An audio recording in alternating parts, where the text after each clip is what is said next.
Welcome to JH. The Natural Scent Onion Hair Growth Kit is currently colonizing every social media feed in existence. So I finally decided to see if the hype is real or if we're all just being gaslit by a vegetable. Because honestly, nothing says high-end glamour quite like smelling like a garden variety stir-fry. This two-part system includes a shampoo and treatment loaded with onion extract, rosemary, and biotin, all designed to fight hair loss and boost growth for about $25. That's a pretty reasonable price to pay for the privilege of turning your bathroom into a savory deli. Scientifically speaking, the ingredients aren't total nonsense.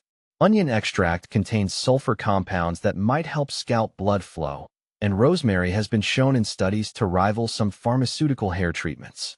Biotin is also there to support hair structure, so while these aren't magic potions, they aren't exactly snake oil either, even if onion juice sounds like something a medieval peasant would use to ward off ghosts. However, the reviews are a bit of a mixed bag.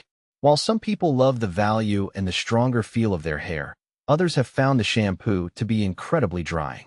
Plus, several users have complained that the bottles are nearly impossible to open, which I suppose is one way to prevent you from smelling like an omelet all day. Here is the cold, hard truth. Hair growth takes months, not weeks. If you're expecting to transform into Rapunzel after just 14 days, you're setting yourself up for a level of disappointment that even a salad-scented scalp can't fix. This kit is a solid, affordable option for supporting what your hair naturally does, but it isn't going to perform a miracle on a deadline. If you have realistic expectations and a very high tolerance for savory scents, it's worth a shot. Thanks for watching. Like and subscribe for more, and I'll see you next time.